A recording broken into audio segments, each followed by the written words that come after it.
TGIF, everybody. How's everyone doing today? Good morning, Brock, Stavros, Itai, Zayed. Yes, we always start at the top of the hour, Zayed. Everyone doing okay? So yesterday I was screaming, sell the S&Ps, had a pretty good break. We had some great earnings yesterday after the close. Google was up, I don't know, $60, $70. Intel up big. What does that mean? Thank God I found ForexAnalytix. Thanks for the setup, Ed McMahon. How are you, Zig?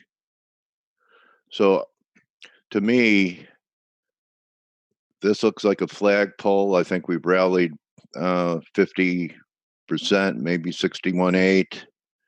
So we'll see if this flagpole holds. You know, most bears are waiting for 30, 40, 30, 50 where their sell zones. And I don't know, maybe we'll have another from here. We have another one of these, you know, where, you had a directional break and it just kept recovering and making new highs. Uh, I don't think so this time. And here's really the bottom line on the S&Ps. It's a 4-hour 50 MA.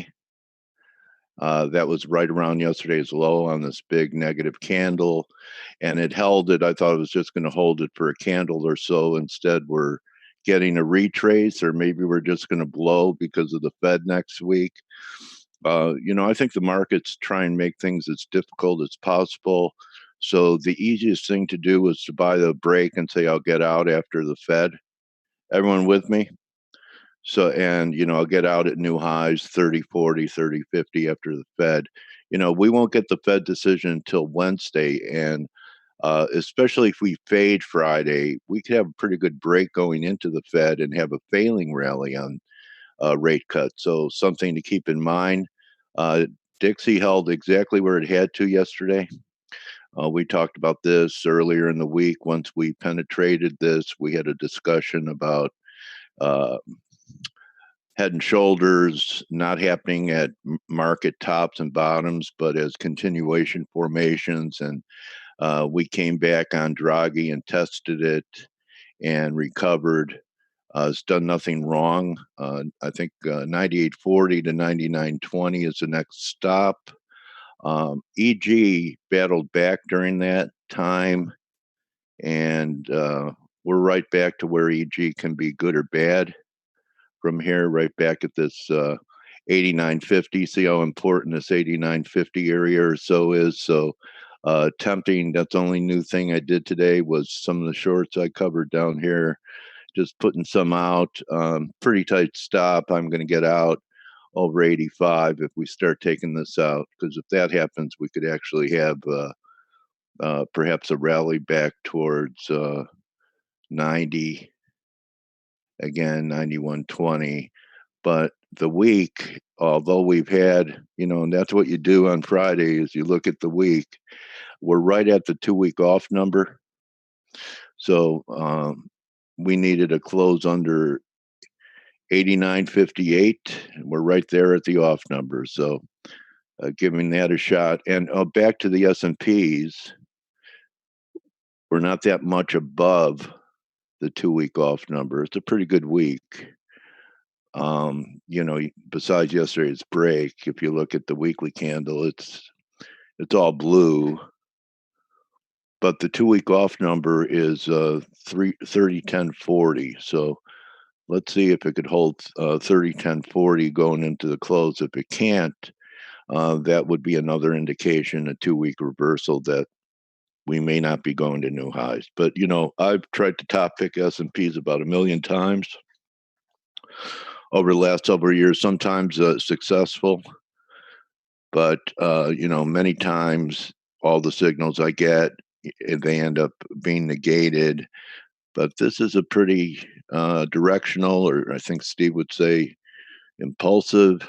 So really, this is your first sign that the top is back under yesterday's low, this 29.96.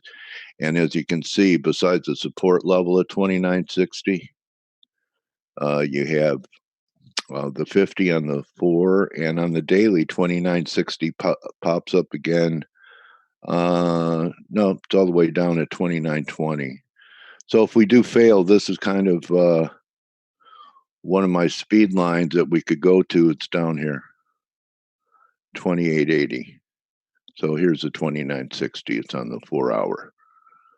So I look at Aussie Kiwi, and I thought we'd have one more drive to the downside. And then I'll just get to the metals and hand it over. So we have this formation here. It's a wedge or a channel. And maybe next week, unless it's already turned off this trend line, we could still have, let's see what kind of week we had. Closing as in the green. That may have been it. I know yesterday Amelia's looking to short this thing under 104. That's what makes the market. I think I'm going to try it down here if we get to the 78.6 level next week, and that comes in at 103.72, about 50 pips from here. US dollar yen had a good week. It's challenging that 109 level that it got rejected from, which was a breakdown out of a big triangle. I'm constructive. I'm bullish yen.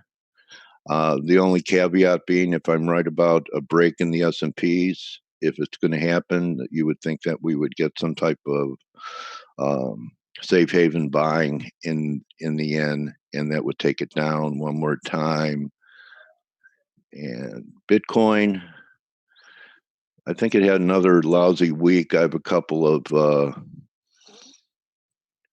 lines that intersect on the daily way down here. So if this gives way, this 9,000 level, I still think we could see lower numbers in Bitcoin, not new lows, but lower numbers, possibly into the 7,000 range. We'll see if it holds here or not.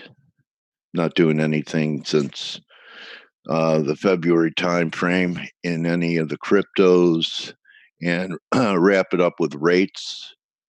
So 10-year keeps trying. I mean, I look at this chart right here. We're back inside of the wedge, but what was that chart? This kind of looks like a flagpole too, kind of the inverse of what we had in the S&Ps. And to me, it looks like it's flagging. This is the 1 hour above all these moving averages. See what the 4 looks like. Yeah, kind of the same. So, I know a lot of people thought we could at least get to 217 before rates headed lower, and we'll see. TLT is hanging on by the skin of its teeth right here. This is a 20-year. So as you can see, we're right here. Here's your daily, right at the line. Okay. So this really has confluence at this 3080 level. We get through that. This was about a 5-point break. 5-point break from here is going to give you 26, 25. And the weekly, we don't have a 2-week off number still, but under this week's lows and TLT, it's pretty vulnerable for at least a correction. Why can't we pull back to 24, 25, where the market really started to accelerate? So a lot of answers we're going to have next week. Really, it seems like the market's just hanging on, waiting for the Fed.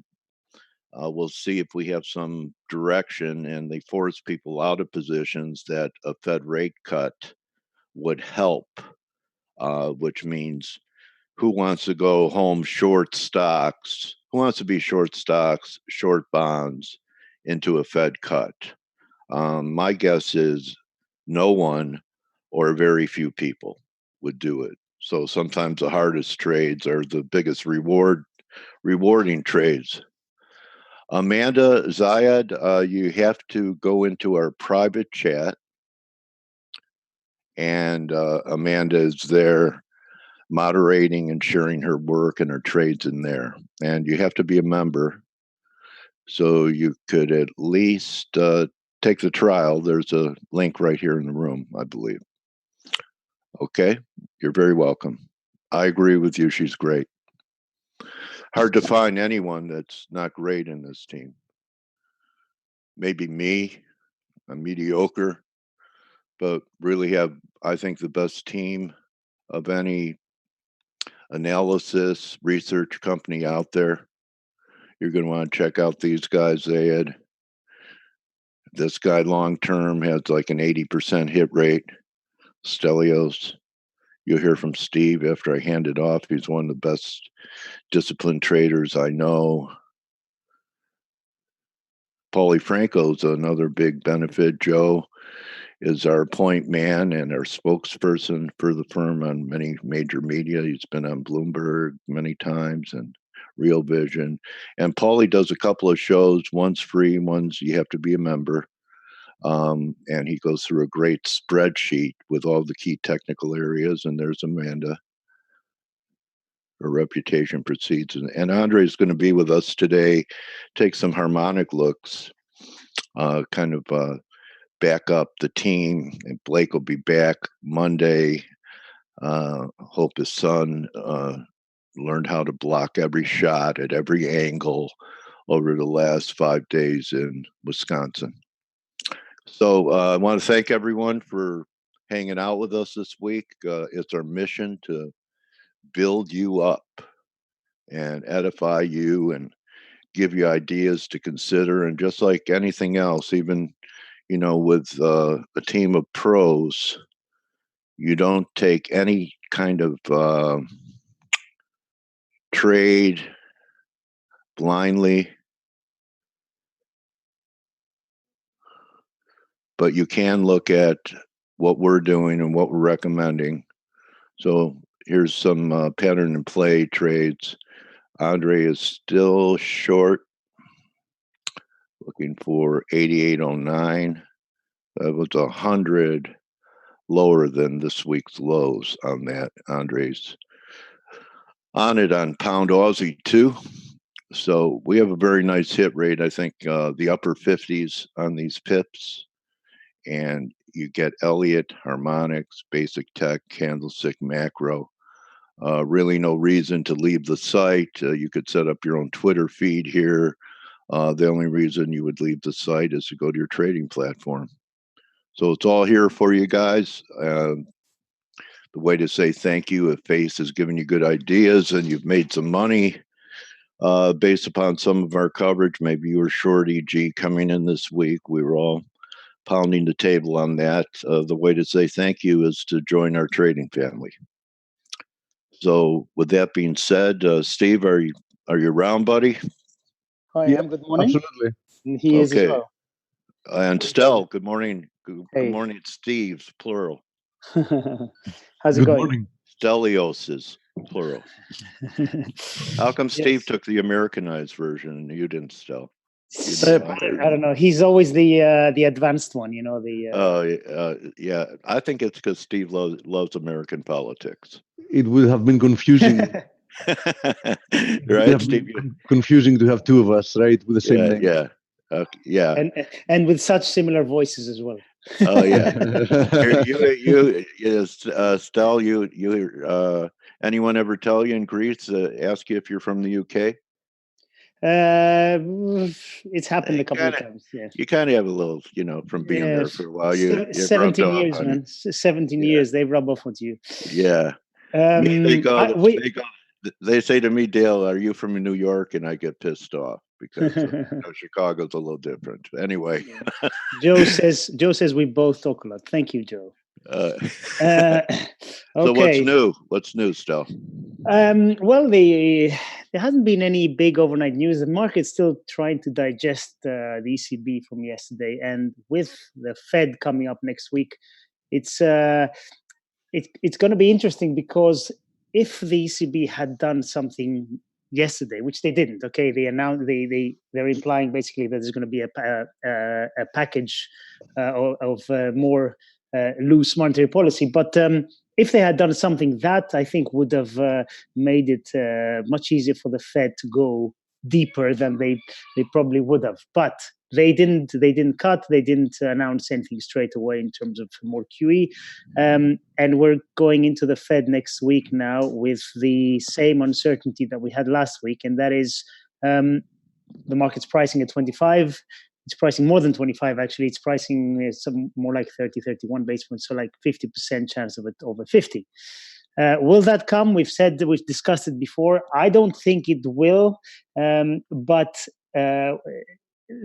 I think the market is justifiably pricing a little bit more than 25, and that's because we've seen it in the past recessions, in the past basically downturns. The Fed has been very quick in the beginning.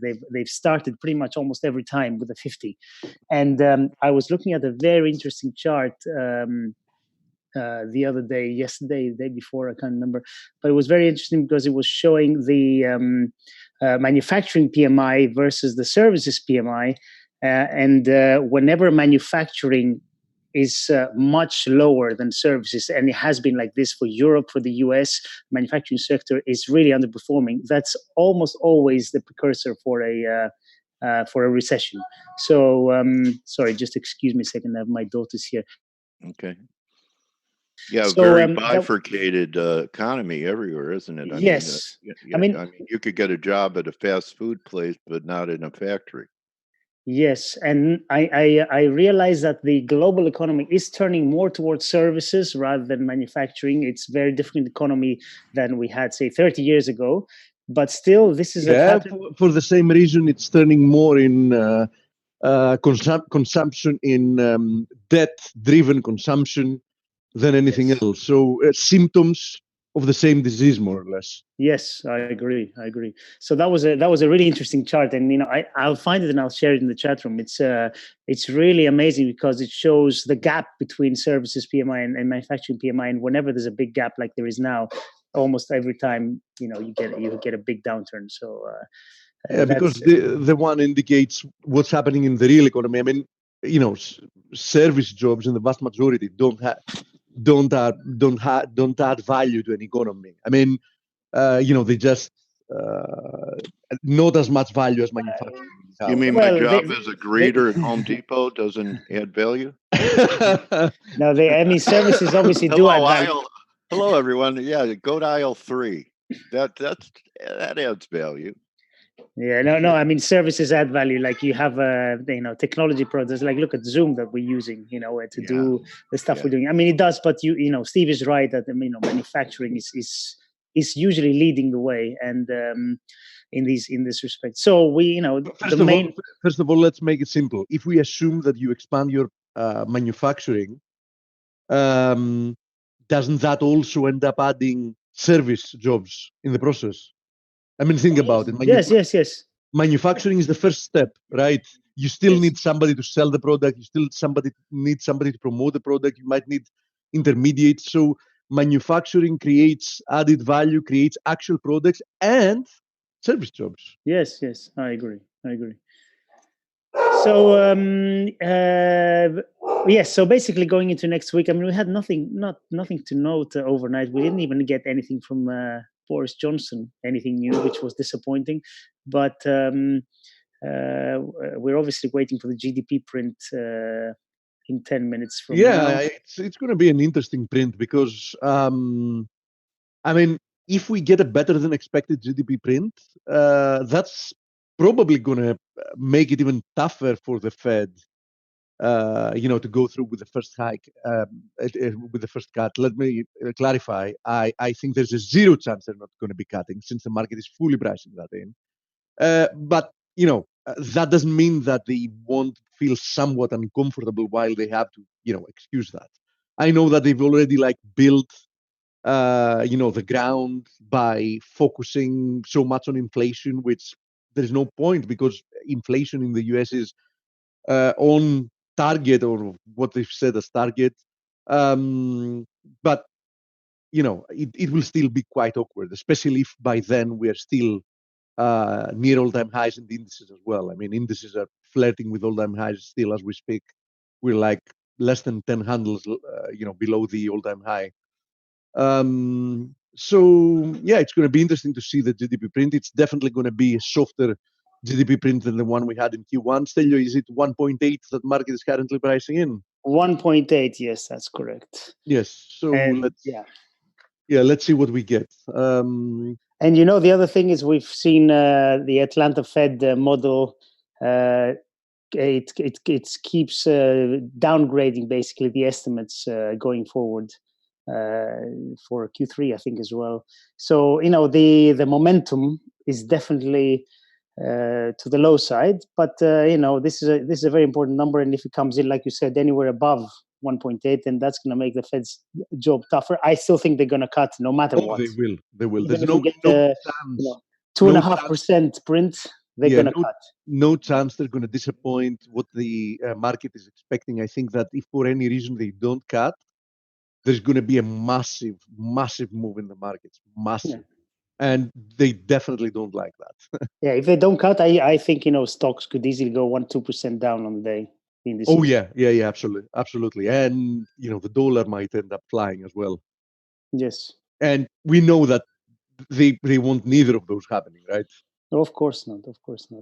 How about they get a quarter and the market goes, boy, that wasn't enough. You're behind the curve, and sells off after. I think that if we don't get a bad GDP print, it's not going to be easy for the market to consider that wasn't enough. Okay. That's what I think. So how drug addicts are. It's never enough.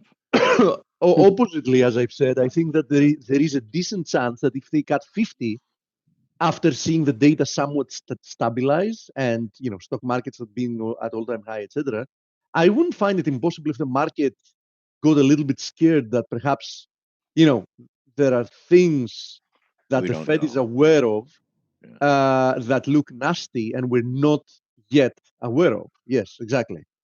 So if I had to decide if there is a bigger chance for the market to be rattled by a 25 or a 50 base points cut, I think that there is a higher chance that a 50 base points cut might rattle the market. The other thing is that central banks, they always want to inspire confidence, right? They want to show that they're on top of things. So delivering a 50 could be a way of a central bank saying, look, we are here. We got this. We're not going to let the economy, go on free fall because it's already turning, but it could turn a lot more. So I can see the justification for that. Whatever it takes. Yeah, I don't think they should, but I can see the justification for them doing it. So it's a tough one. It's going to be 25 or 50. I think it's going to be 25, but wouldn't be surprised if they. Yeah, same here. Stelio, there's one more thing that we completely forgot to mention the other day. Take the charts, Steve. USD Turkish lira. Stelio, we had some crazy moves from the Turkish central bank. What was 2 days ago? I haven't seen it at all. I don't trade the lira. I think Stelio that they cut 4.25%. Well, I'm looking at the chart, and it's gone. USD Turkish lira has been pretty sideways for the last. I know. Couple of weeks. There is definitely manipulation here, but Turkish. Take the charts, Steve. We're still seeing Dale's screen. Yeah, give me 1 second. I will. Yeah, I'm right. 21 hours ago, Turkish central bank delivers massive interest rate cuts. Interest rate from 24% to 19.75. So I was right. 24%. Yeah, if they cut by 4.25%. That's what the Fed wants to do, really. If they could just cut by 4.25%, then they would be so happy about it, right? And you know what? USD Turkish lira, it's only like down 1%. Today. Yeah. Keep in mind. Hold on. Keep in mind. Yeah. This is weird. They cut. Maybe it helps them pay for the Russian armaments that they just bought cheaper. They take out a loan and they get a lower rate on the purchase. Shouldn't could be. Shouldn't the dollar lira be going higher? What was the market expecting? I can tell you one thing for sure. The market was not expecting a more than 4% rate cut. That's for sure. Now, The curious thing here is the following. Is the move we're seeing here in the exchange rate central bank manipulating it? Because keep in mind, if you wanted to massively cut rates, and we know why they massively cut rates, you remember that Erdogan, in essence, kicked out the previous central banker. Yes. They put on a new one. Guess why? Because he didn't follow orders. Exactly. No, they directly said that, actually. He did say it, yes. Yeah, the new one now directly followed orders, so he massively cut rates. So if you wanted to do that, wouldn't you at the same time have the central bank ready to make sure that there is not going to be any big move in the exchange rate? Because you know how it is. Many times, equally important to what is really happening is how the market perceives it. So if you make this show up in the markets as something that didn't move the needle, then you know how journalists are. Journalists tend to want to interpret what has happened purely based on price action.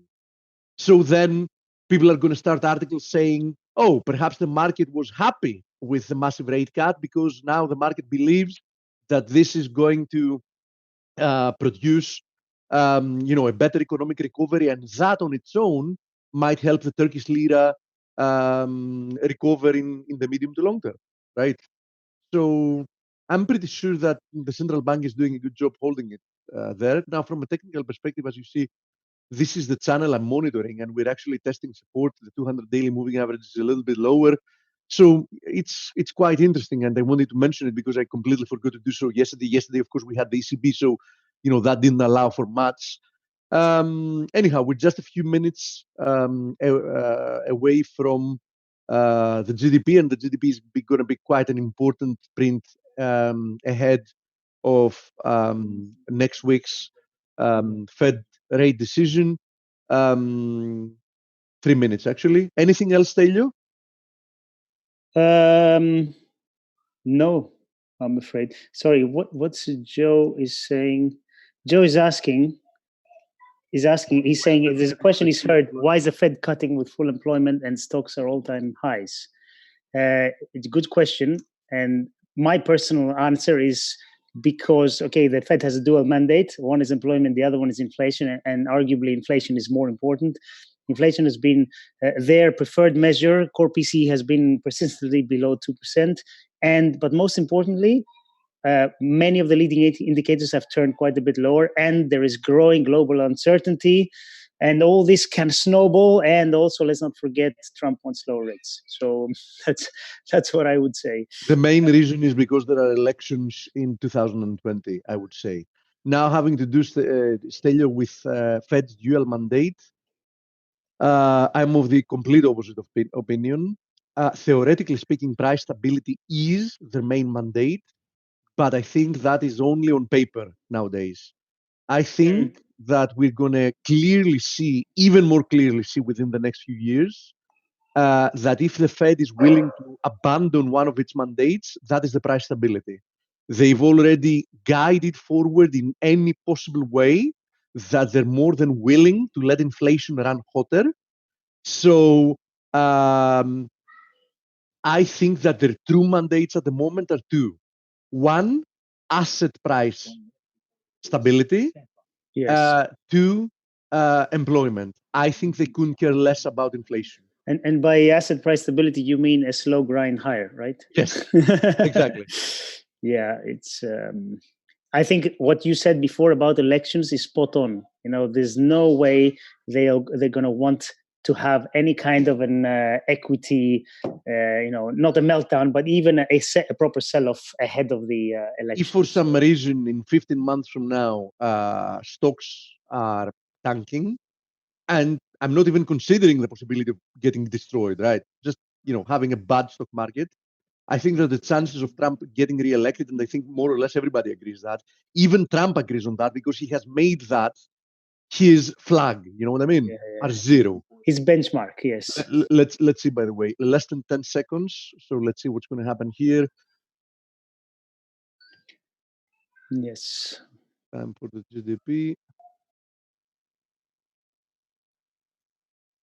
Under Okay. or over, Stelio? Oh, Better, 2.1. 2.1. 2.1 versus 1.8. That's definitely going to make it a little bit harder, as I said, for the US to for the Fed to excuse the cut. But anyhow, the cut is coming. There's no question about it. It's going to make it even harder for them because probably following this, the market is going to start pricing in a little bit of a lower chance, obviously, for a 50 base points cut. So let's see. Let's see. I still don't think that the market is going to end up pricing anything less than 25 base points, but I think that the market might settle by pricing exactly the 25 base points that we're getting. Yeah. So far, I'm not seeing any huge reaction. Yes, the dollar is appreciating somewhat. We see the Euro USD here being at the lows of the day, cable pushing the lows of the day, but nothing really significant. Core PC price is lower than expected. Thank you, Joe. So that's that might be. Yeah, that's positive for them. I mean, they will keep focusing on inflation. Use the yen at the highs of the day. Anyhow, dollar appreciating in general, but nothing to write home about. I mean, it's normal that we would see some kind of a dollar positive reaction following the GDP. Let's see if we're going to get any follow through, or the market is going to, stubbornly keep focusing on what's happening on the 31st of the month, because so far the vast majority of the currency pairs have been refusing to produce anything huge. Of course, there are some exceptions, and I'm going to go through them as we speak. Mostly, I want to focus on some of the commodity currencies because, as I was writing yesterday in the chat room, and I put some updates as well in the afternoon, late morning, if we're talking about US time. I pushed some updates yesterday showing that both the Aussie and the Kiwi were testing important trendline supports. And as you see, Aussie has broken now below it, and the same is true for the Kiwi. So this really puts in question the the form of the rebound that we had in hand, because it's now quite obvious that there is a huge danger that the rebound that we had was purely corrective. I was constructive as long as Kiwi broke above 67.10, and the equivalent level for the Aussie was this one, this 70.30 to 70.50 area.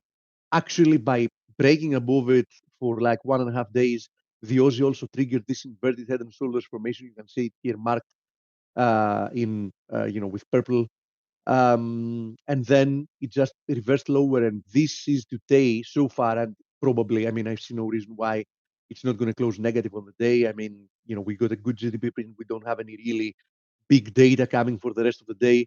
So this is going to be the 6th consecutive down day following the break higher for the Aussie USD. I bet a lot of people got trapped at their worst possible entry levels here for the Aussie USD being long. And as you see, the Aussie USD is actually also threatening, not only has broken below this potential pennant wedge or whatever you want to call it, but is also threatening now with posting a lower low.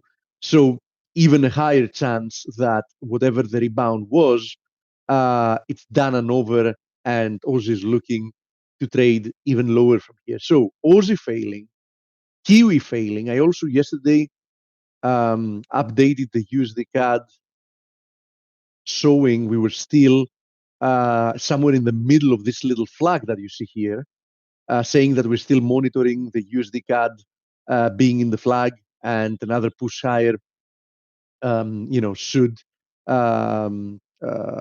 should start targeting higher levels. And there we are. We're breaking above this little flag. Even if we just want to extrapolate what that would mean just by fib extending this, that would target this little bull flag, would target 132.60, as you see here. So, there's still more upside coming probably for the USD CAD, even if this is simply a corrective bounce. So Aussie breaking lower, Kiwi breaking lower, USD CAD moving higher from there. USD NOK, I'm also closely monitoring this, currently testing this ascending channel resistance, but keep the big picture in mind. The big picture is that the USD NOK still remains since November 2018.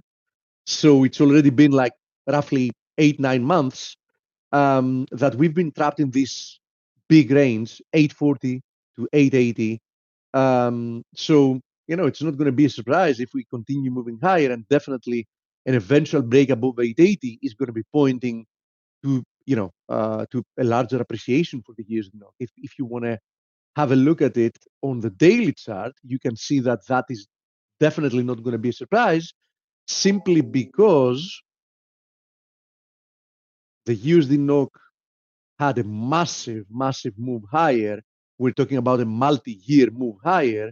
And as usually when something like that happens, then you need a long period of time to correct in time and somewhat in price, this big bull trend. But eventually, if the move that follows is like this one, which has clearly corrected characteristics, eventually you end up breaking higher. Exactly as we saw, it's a very, very similar pattern with what we've seen with the bunds.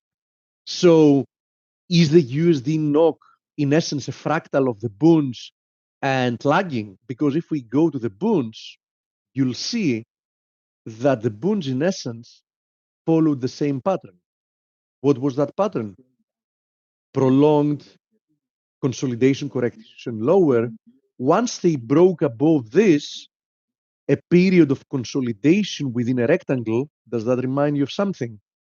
USD NOK, a period of consolidation within a rectangle, and why not the same kind of resolution as the one we saw with the bunds? An eventual break above 880 and an acceleration higher. So I'm not a fractalist, but I'm monitoring enough markets and frequently enough to not be able to take out of my mind that these two look so similar that I cannot disregard this obvious similarity. So same type of pattern, same type of consolidation. I think that if and when this market breaks above 880, there's going to be a lot more upside. Of course, 880 has to break first. And, even if you want to see, look at this, as a shorter term trade with shorter term objectives, what would you do in this case? You have a rectangle, a very well-defined rectangle. Its height is 0.40 here, right? From 840 to 880. That would imply, just from a rectangle's perspective, a move to 920 up there. So a very decent trade one way or another, right? So I'm monitoring USD NOK.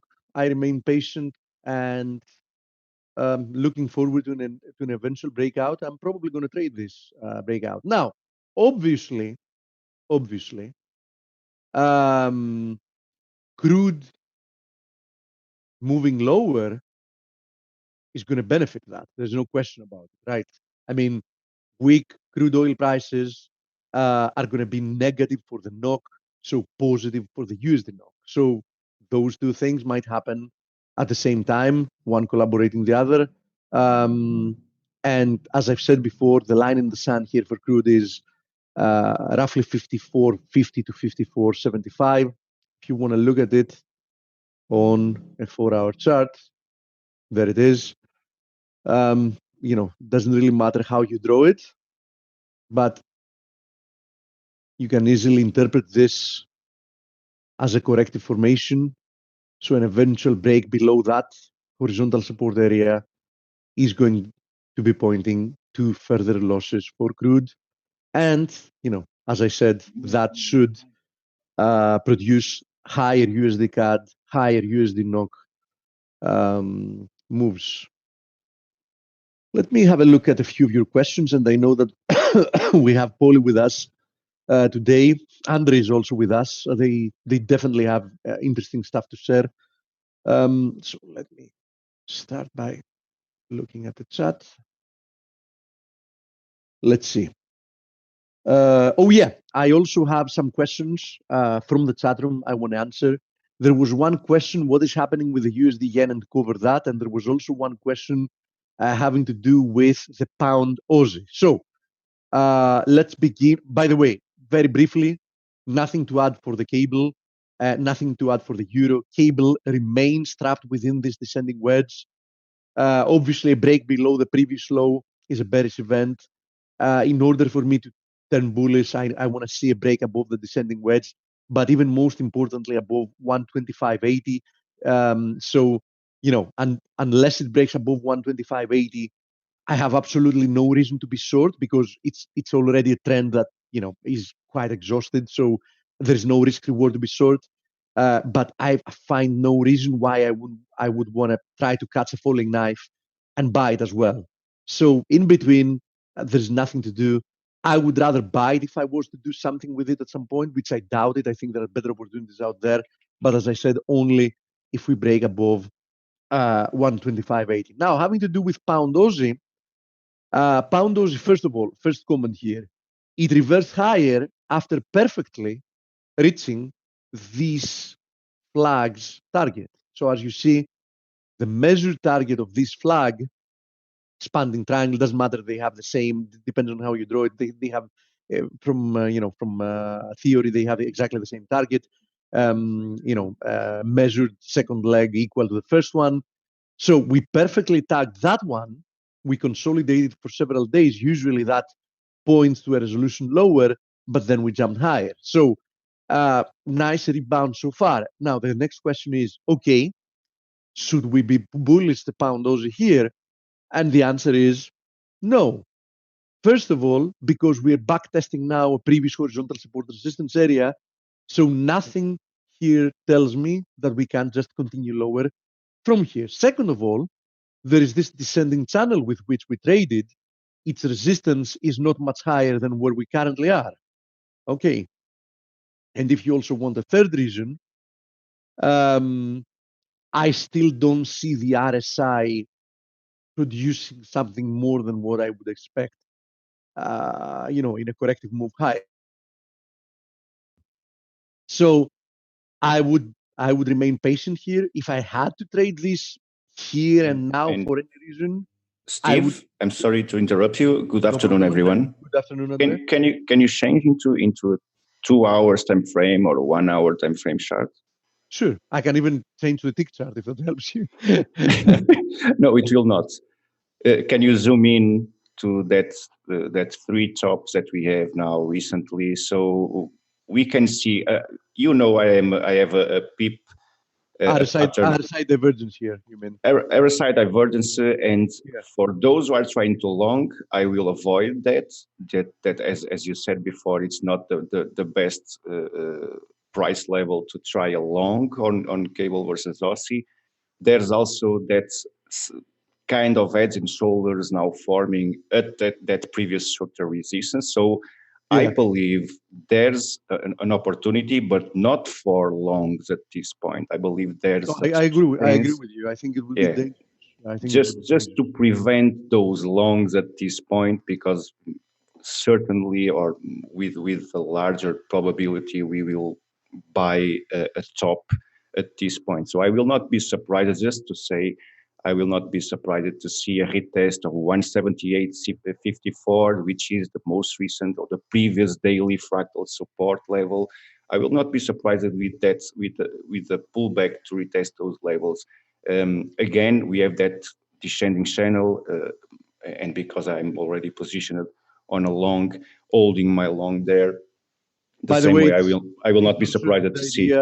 It's also a good idea for somebody to have the big picture in mind here, and the big picture is rather technically interesting because we switched from being trapped within a triangle, to being trapped within a megaphone formation. Or megaphone, yeah. Yeah, now within this megaphone formation, we've seen nice, orderly, channeled moves. Look at this. Channeled move higher, channeled move lower, channeled move higher, It's a very Um, nice and structure there. Yeah. yeah, I mean, but now, I mean, bottom line, where are we at the moment? We are exactly in the middle of this megaphone formation, Yeah. right? So if I had to take a long-term trade here, I wouldn't. I mean, if you wanted to take a Above the structure, I believe there will be a lot of triggers above that oh, for structure. sure, oh, for sure, yes, Yeah. And eventually it's just for one outside return and eventually to retest that megaphone formation bottom again. I yeah. will not be surprised with that, but Oh yeah, absolutely, yeah, absolutely. I yeah. mean, the long-term trend here is non-existent, right? Yeah, we The- are moving a huge sideways, yeah, we're continuous moving sideways sideways, and process. we're Yeah, finding different ways to move sideways. yeah, That's exactly what we're doing. yeah. Now, having to do with USD yen, because that was also a question. I have no clue what to tell you having to do with the USD yen. One thing is for sure, I'm so happy that I've completely abstained from trading it as I've done with Euro USD. I mean, um, one of the best things that you can do in the market is learn when not to participate in a market. And I think I've become rather good in doing that. So I've completely abstained from doing that. I can only give you some levels, and I can tell you one thing for sure. As long as we trade below 109, 109.20, there is absolutely no risk reward for you to be long. I can tell you that much. So, gun to my head, if I had to do something with the USD yen here, it would be being short. But I have very, very low conviction in that. That's why I'm not doing anything. And USD yen, I was quite enthusiastic by the fact that it was looking like it was breaking finally below a symmetrical triangle that had been in play since 2015. So it's like a 4-year symmetrical triangle. But I immediately said after a few days that, listen, we broke below this symmetrical triangle. And what have we ended up doing? Absolutely nothing. I mean, we're consolidating. And that's usually not a good sign, because usually when you get a move out of a important formation, you expect the market to produce follow through. And in this case, that's absolutely not what has happened. So USD yen is uh, being a victim. Also, the fact that it's very hard to trade is the fact that it's being a victim of its of the loss of correlation, of the usual correlation that we've had between what yields and risk assets were doing in the past. And now we've seen a decoupling in these correlations, and USD yen is a little bit torn between trying to follow to things that are not moving in tandem anymore. Okay, the yields and risk assets. Plus, there is no question about it, the USD yen has been for several years, and everybody knows that, quite a manipulated currency. So my personal suggestion is, I gave you a level that is quite important, but my suggestion is, why do you want to do that yourself and try to trade it, right? I mean, there are better opportunities out there. Why would you want to be involved with something that trades like this? That's my personal point of view.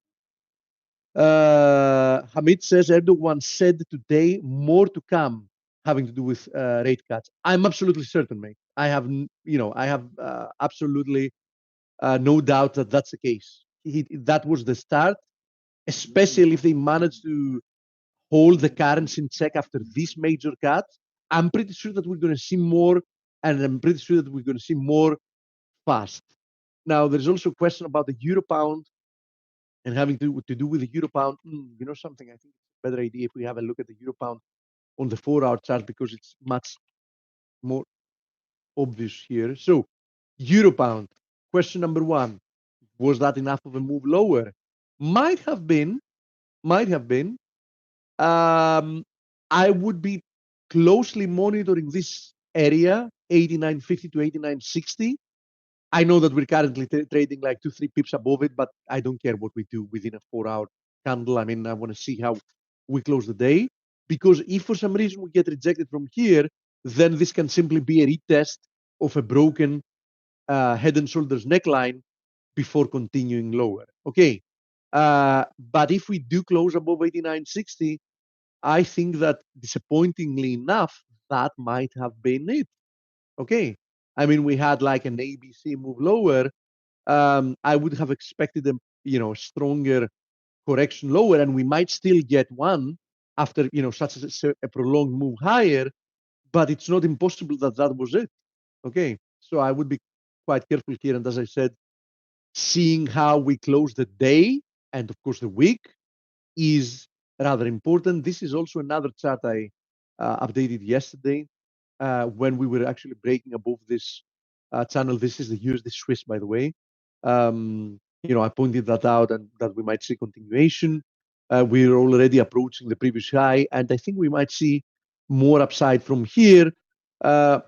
More likely than not, in order to see a decent continuation, we would need to see the Euro USD break below the previous lows at 111. Is that likely to happen pre-Fed? It's not unlikely, I can tell you that much. I mean, the fact that yesterday, despite the reversal higher, we ended up closing almost unchanged on the day is definitely not a good sign for the bulls. The bulls were, in essence, attempting to put on a very nice reversal that would send a signal to the market, but they failed to hold by the end of the day. And seeing a stronger US GDP print today, I think there is a big danger for the Euro USD to end up indeed breaking lower. I mean, we indicated yesterday that it's trading in a very heavy manner. Then the ECB failed to give the market what the market was hoping for, which was a more obvious, a more thought of timeline having to do with easing. So the market was somewhat disappointed from that. But despite that disappointment, that wasn't enough to produce any real bounce from the Euro USD. So, it's still trading heavy with just a few pips above the previous low. I think the Euro USD is in danger of breaking down pre-Fed decision. Okay. So if that happens, the USD Swiss should also continue higher.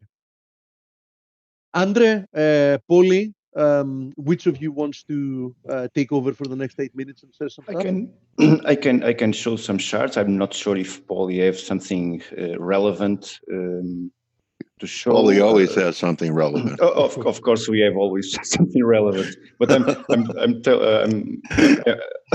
just. How about you? No, I have a few charts there, but I don't. Show us some irrelevant. Some relevant. Irrelevant harmonics. Irrelevant harmonics. Okay, I haven't heard Polly answer, so go ahead and take the screen. Okay. Andre, Coach, do we have an interview in 8 minutes, by the way? No, you were my interview today. Oh, okay, perfect. So that means and you know what? Like it or not, you're my trading warrior brother from here on out. I wasn't yesterday. I just started. You have been for 2.5 years, man. Yeah, okay. Now we agree. Okay, Andre, you could go, Steve. I could hang with Andre here if you have to go. Andre, Andre, that means that there is no pressure of time. Actually, go ahead. Okay, yeah. just a few shots and try. You're welcome, buddy. Have a great weekend, Steve. You too. Thank you. Okay, Andre, let's see some relevant harmonic patterns here. I'm curious what you have in the S&Ps right now after yesterday's break, if you have anything there. But call me selfish. No, I published that chart yesterday. I was, and I still believe there's a possibility. For me, there's always possibilities to trade higher and lower because I search for those patterns, and I have always something above or below. At this point, this is a 4 hours time frame chart. I see a possibility to trade at 30.55. So this is the limits to form another shark pattern above, which may force by default a retest of the previous structure. So it will search for Fibonacci levels. But we have also something here that we can see on a lower time frame, on a 2 hours time frame. And I search always for patterns, and I'm constantly trying to monitor those events. I will not be surprised to see an head and shoulders here, rejecting to trade above this daily fractal resistance at 30.19. Actually, we need to adjust this level at the previous structure highs. This fractal at 30.24 at this point adjusted. So breaking these levels will open the window to form those patterns above. At this point, I will not be surprised to see this acting as a potential, let's call it an orthodox heads and shoulders formation. Well, and we have, let's say, we have the neck at the 200 moving average. Yeah. And take it down to what, 2960-ish, 70. We can measure that specific, at least in my point of view. I can try to share my projections. So it's a 200% Fibonacci extension from the head to the neck. I use the body candles to project those prices and to project those levels. So 2978 each. So this is the default projection for one eventual violation of this next zone. Obviously, that will open the window also to retest these fractals, these previous structure support levels. So this is my view on S&P. But as I said before, and let me try to give you my daily picture here, because I believe I've shared that among our community previously. I'm searching for the ultimate or the extreme extension of this last swing, the one that brings me this monthly fractal support. I will search for that swing at between the 161 and the 200% Fibonacci extension. This 161 extension here, we are almost there, 3120 and 33. I was pointing to 3315, so 3309 is my 3315, 3309. It's my projection for one eventual pattern that will complete at those levels. Okay. The pattern will complete there. Okay, I remember perfectly. We were trading at this bottom, and I was saying to you, if this was a 15 minutes time frame chart, I have no doubts the market will retest these highs based on the Fibonacci extensions, based on the Fibonacci fibs that we have here inside this corrective structure. And I was telling you, okay, it will take long time to approach that level, and as you can see, it takes a long time to approach that level, and we are now approaching the 161 extension. So I still believe there's room to trade above. There's always room to trade above on S&P. It's an extremely bullish supermarket, so I have no doubts that will happen in a matter of time. On a lower time frame, I still focus on the probability for that head and shoulders to develop. I want to go back into euro versus dollar, and please interrupt me and force me to move on, Dale, because sometimes I stay stuck in a specific chart and I don't move further. You're great the way you are. Okay, don't worry about it. 4 hours time frame chart. I want to call your attention for patterns. That is my stuff. I don't trade based on fundamentals and what I hear on sentiment, on social sentiments, or any other approach that you can have to trade the markets. I always use the patterns the market is offering me and it's printing me. I don't care what the consequences will be for the pattern. I apply a risk strategy to trade them, and I repeat that process for the next 500 or 400 trades. Double bottom here, and if let's clear this line here. Let me delete that trend line, and we can spend hours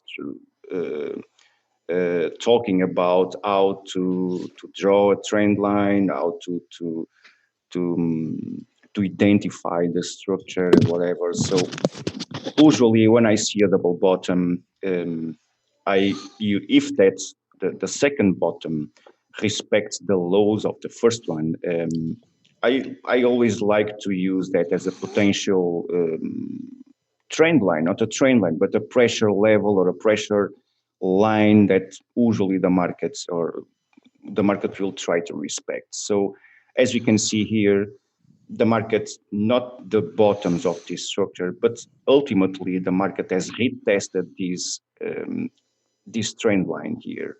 Let's not call it a trend line. Let's call it, what can we call it, Dale? I don't know. Let's call it something, but it's not a trend line because I don't identify this as a trend line. We have these speed line. I call those kind of like speed lines. Eventually it's a speed line, exactly. Yeah. We have this trend line here covering those bottoms, covering this structure there, and the violation of that structure trend line there. So, but this is not a trend. This is not a trend line for me. But it's a speed line. Let's call it a speed line. It has been retested yesterday after Draghi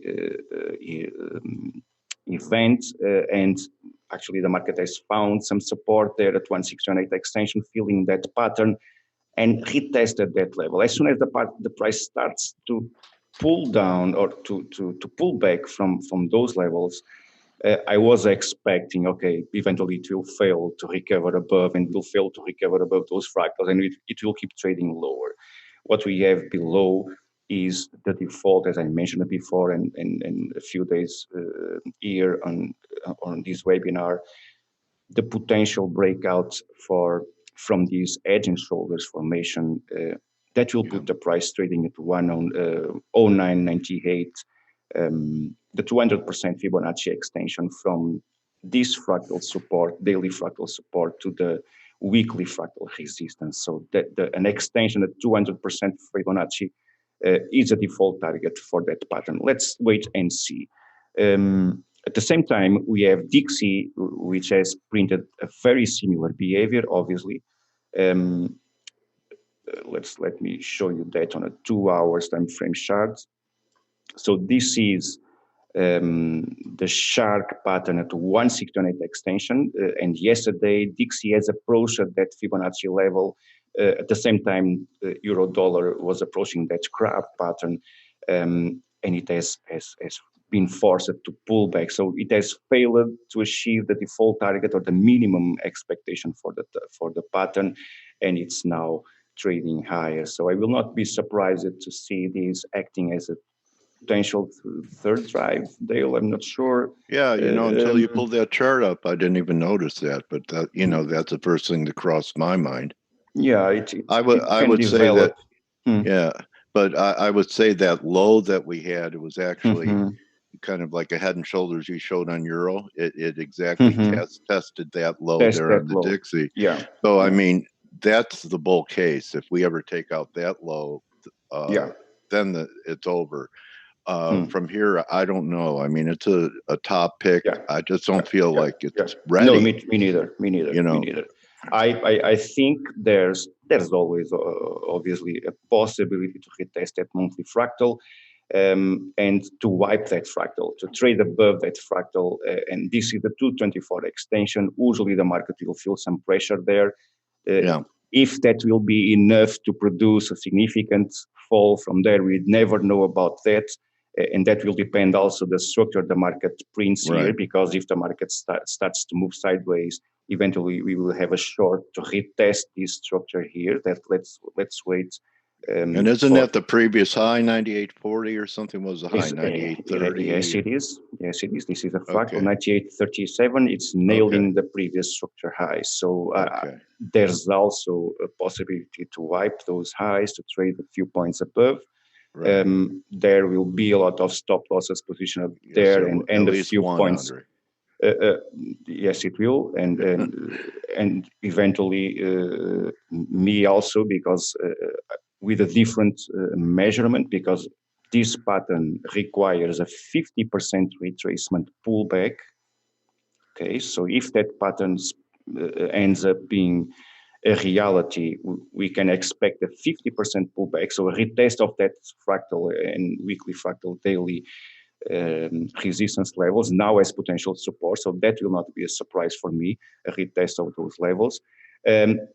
Based on this reward, or the potential reward for the pattern, I have a lot of space above to use to measure my risk, as you can imagine. So I don't need to put my stops right above the monthly fractal. I can use I have more space there that allows me to create a scenario or a motive to engage in a bearish momentum. If that offers me other signs once we approach that level. So, okay. You have anything popping up for US dollar yen of any interest? If not, yes, you could go to whatever else you want to. We are no, sure, no issues. You can because it's suggest, quietly creeping back up to that 109 major resistance. So I was wondering what you were seeing. Oh, head and shoulders. Well, I still see this, and I show that. Let me try to put that trend line here. I'm not sure if I have it on a higher time frame. It's a nice look, the way it cut through that channel with authority. Yeah, and we have this. I have this. I'm not sure if everyone shares the same. 110.5. No, it's a daily. It's a daily. I need to cover that. I need to cover those daily body closes, those previous body closes there. Okay. I remember last week we were trading below those fractals. We were retesting this trend line or this potential descending trend line at this. At those levels, I was expecting, and I shared that possibility to form the right shoulder and then the violation and the recovering above this virtual trend line will increase the probabilities to trade even higher. So based on what I have and supported by Fibonacci extensions and and measuring the potential target for the edge and shoulders or the inverted edge and shoulders, that will force the price to search for the 200 daily moving average, 110.54. So this is the default target for the edge and shoulders, which will put the price retesting these previous highs and previous structure support levels. So previous structure resistance and support synced with the 200 moving average, it's a possibility. Then we have also this eventual shark pattern, which can extend to the 224 extension, 224 above. So let's see how the market behaves at that point. So let me just measure let me put there a Fibonacci retracement here. Golden Andre, let me ask you on your individual service. Do you mentor people and teach them harmonics? I used to. Recently, I have not much time to do that.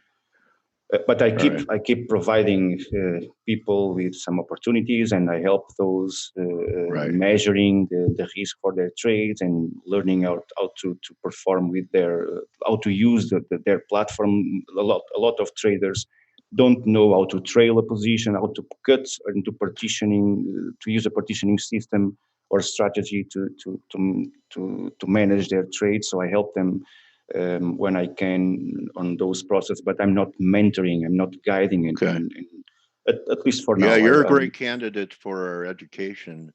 I used to, and I like to, because that helps us to keep the path, Yeah, I mean, we're producing videos, educational videos, and harmonics is a pretty complex way of to people that don't understand it, to you it's second nature, but to people that don't understand it, they definitely need instruction on it. I hope you make some type of video, educational video on harmonics. I'm trying to produce one, because I'm not sure if we can talk about this, but I'm trying to produce some educational content related to harmonics. I'm not sure if it will be published on ForexAnalytix. I believe so, but let's wait and see. There's always surprises on our team, and we are always working on something great for our subscribers. So let's wait. But we're still working. So you want to wrap it? I was going to ask you to take a look at gold, but Swiss is fine. I want to wrap with Switzerland franc, because it's one of the charts that I'm following at this point. I've been kicked out from gold, so I will not look into gold until the next week. I need gold to develop into another type of structure in order to provide me information. So I have no data at this point. Sometimes you have to let markets reset and leave them alone. Yes. I can give a suggestion to those who are following us and to those who are our subscribers. We have Gregor's charts on Elliott Wave perspective. I will keep following that chart on a 4 hours time frame chart from Gregor, which is an awesome chart. It goes in the direction, and actually let me try to push those, because when we talk and we don't have a picture, sometimes it's difficult for our viewers to get familiar with that, to get a clear picture. So let me show you the gold picture from Greg, and my computer is extremely slow at this point. Goldfinger. Let's wrap with that. He's the man with the golden touch. He loves gold so much. Is that 007 music? Yeah. Yes, it is. So let's finish with those charts from Greg. It's not here, but I can try to share those views. So we have these potential edge and shoulders there. So I can jump into harmonics to show you that lower time frame chart on a 2 hours time frame chart. 1400, and then a new high. It's synced with the view from Greg.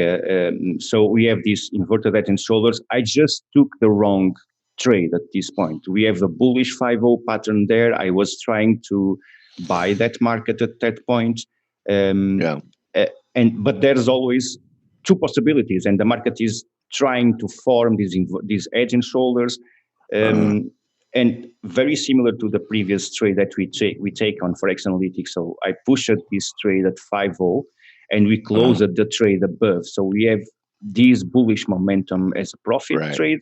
Then the market has printed another shark, another 5.0. I was trying to engage into a similar behavior as expected previously to retest those highs, but the market has failed. So now, and based on what we have here and based on the default projection, I will not be surprised at 4,000. You must have to buy a lot of diamond rings. Why? Because you're always getting engaged. Yes. Yes, I'm constantly this diamond ring engaged. doesn't shine for me anymore. And this diamond ring doesn't mean what it did before. But if you've got someone you love, that's true. Let it shine for you. We need to jam one of those Gary days. Lewis, we need to jam. Gary Lewis and the Playboys. Took some people back, Anyway, years back. Yeah, when you were just, in diapers. Teenager. Yeah, bad diapers, bro. All right. Yeah. I'm the dinosaur of the crew. Wrapping with this Sharkdale to finish. Dollar versus CHF approaching the weekly fractal resistance. 99.51. There's a lot of questions about the parity on dollar versus Switzerland franc, but who cares about the price? I don't care about the price on my charts. I don't even remember the price of specific pairs. I trade based on patterns and specific Fibonacci levels. If you ask me where is positioned at the 224 extension on dollar versus Switzerland franc, I can try to answer that, but usually I don't use the price to guide. So we need a price for sure, but I don't care about the price. But basically, what I want to share here is a potential inverted edge and shoulders that can put the price trading at above parity, as I shared before with our community. We are also approaching these lower time frame eventual shark patterns at 1618 extension, 200 moving average also approaching. Note that this is a 12 hours time frame. Your dollar view also supports this too, right?